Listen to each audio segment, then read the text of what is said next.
सुप्रिया जी 2 सवाल आपसे पूछे गए। एक तो उसने पूछा कि भ्रष्टाचार के मामले कितने गंभीर है, और ये पूछ रहे कि गौरव वल्लभ सारे आप ही के साथी क्यों भाग रहे हैं? मेरे भी सवाल जोड़ दीजिए ना, मैंने तो उनके सारे सवाल के जवाब दिए। आप इतने बगल में उनको आवाज जा रही। आपके सामने कुछ खुलासे और कुछ सवाल मेरे भी मन में रहते हैं। भाई मैं भी इस देश की नागरिक हूँ। 15-15 लाख किसके अकाउंट में आए? किसी के अकाउंट में आए? 15-15 लाख आए? नहीं आए। 2 करोड़ सालाना रोजगार बनना था, अभी तक तो 20 करोड़ बन गए होता नौकरी। किसकी नौकरी गिनवाया भाई? अभी गिनवाया, अभी गिनवाया। अपनी बारी में मैं आपको मौका दूंगी। शहजाद जी भूल गए और जॉब्स का डेटा भी भूल गए। अभी तो गिनवाया भाई, अभी गिनवाया। रुक जाइए, अपनी बारी का इंतजार कीजिए। गलत है आपके बीच में, उन्होंने नहीं बोला, फिर तो बस शाउटिंग मैच कर नहीं, आपको वेट करना होगा। आप उसके बाद बोल सकते हैं, बीच में नहीं, प्लीज। 2 करोड़ सालाना रोजगार बनने थे, 10 साल में तो 20 करोड़ बन गए होते, नौकरियों की लाइन लग गई होती। लेकिन आपके चैनल पर मैं देख रही हूँ और डंका पीट के कहती हूँ, आज तक पर मैंने डिजिटल पर एक शो देखा, यूपी में शो हो रहा है, लोग कह रहे हैं लड़कों की नौकरियां नहीं लग रही, ऐसी लड़कियों की शादी नहीं हो रही। लोग कह रहे हैं अग्निवीर में 4 साल में 24 में रिटायर करके आप भेज रहे हैं, ना पेंशन दे रहे हैं ना नौकरी दे रहे हैं। युवा कहता है मैं सीने पर गोली खाने को तैयार हूँ देश को। आप कहते हो बेटा तुम्हें मैं 24 में रिटायर करूंगा। ये आपकी असलियत है। आपकी असलियत ये है कि 70 के पेट्रोल को 100 पार कराया, 400 के सिलेंडर को 1100 पार कराया। आपकी असलियत ये है कि आपने आटा, दही, चीनी सब पर जीएसटी लगाया। तो आपने मुझे डिस्कस किया था, लेकिन पहले आपके साथ सीएसडीएस पे बहुत डिबेट किए। उन्होंने कहा भ्रष्टाचार 5 साल में जबरदस्त तरीके से बढ़ा है। ईडी, सीबीआई, इनकम टैक्स विपक्ष के लिए है, जो इनको ज्वाइन कर लेगा वो पाक साफ हो जाएगा। मैं कुछ सवाल पूछ लेती हूँ छोटे छोटे। शारदा स्कैम की बुकलेट निकाली थी हेमंत बिस्व शर्मा के खिलाफ, ज्वाइन कर लिया, धुल गए। आप कहते थे अशोक चव्हाण ने बहुत बड़ा घोटाला किया है आदर्श का, आपके यहाँ आए साफ सुथरे हो गए। आप कहते थे नारायण राणे ने लैंड का स्कैम किया है, अरे करते एजेंसी से काम, आपके यहाँ आए साफ हो गए। आप कहते थे शुभेंदु अधिकारी चिटफंड स्कैम में शामिल है, आपके यहाँ आए तो साफ हो गए। सवाल इस बात का है कि ये देश देख रहा है, वॉशिंग मशीन जो लगातार घन घन घन घन घन घन घन घन घन घन घन चल रही है, वो देश देख रहा है। और देश ये भी देख रहा है कि नरेंद्र मोदी जी युवाओं के बारे में, गरीबों के बारे में, मणिपुर के बारे में, महिलाओं के बारे में चिंता नहीं करते। गौरव वल्लभ पे कुछ नहीं बोला। उनके बारे में बोल देती हूँ। देखिए ये जो लड़ाई हम लड़ रहे हैं ना, जहाँ 3.25 मिनट निशब्द होकर सुना जाता है, सुनते हैं लोग, उस लड़ाई को लड़ने के लिए बड़ा कलेजा चाहिए। वो लड़ाई सबके बस की बात नहीं है। जो कायर थे वो जाएंगे। और मैं एक और बात कहती हूँ सीना ठोक के, कल जाना है आज जाओ, क्योंकि इस लड़ाई में आप जैसे कायरों की जगह नहीं है।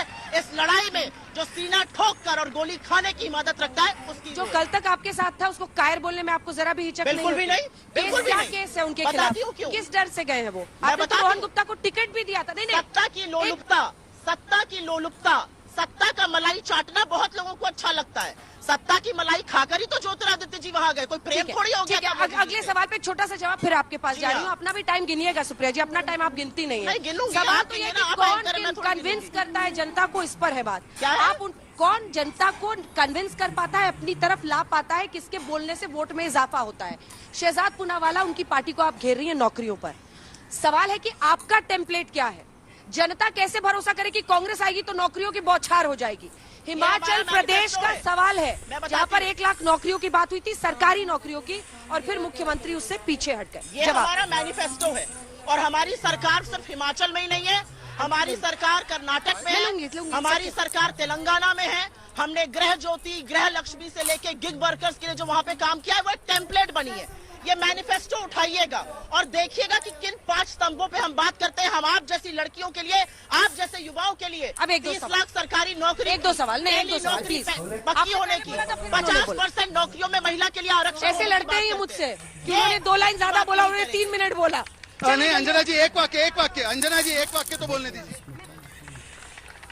सर मेरा सवाल आपसे है कि 2019 की नीति आयोग की मीटिंग में मोदी जी ने बोला था 2024 तक हम 5 ट्रिलियन इकोनॉमी ले जाएंगे, डॉलर इकोनॉमी, लेकिन आज जो मौजूदा इकोनॉमी है वो 3.7 है।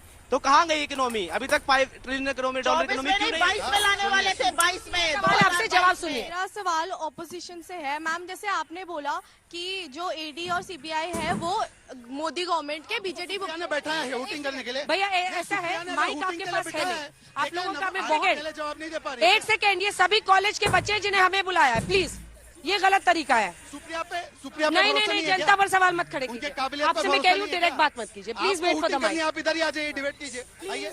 शहजाद जी, नहीं, उनको भरोसा नहीं है सुप्रिया पर, पता नहीं। मेरा सवाल सुप्रिया मैम से है। मैम, जैसे आपने बोला कि ऑपोजिशन बोल रहा है कि जो ईडी और सीबीआई है वो मोदी गवर्नमेंट के हिसाब से काम ले रहे हैं, बट अगर हम कंपेयर करें इंदिरा गांधी जी की गवर्नमेंट के हिसाब से, उन्होंने तो प्रेस फ्रीडम पे भी लगाम लगा दी थी और बहुत सारे ऑपोजिट पार्टी के नेताओं को भी जेल में बंद कर दिया। इस हिसाब से आप कैसे कह सकते हैं कि मोदी गवर्नमेंट के हिसाब से सारी ये सब चीजें चल रही हैं?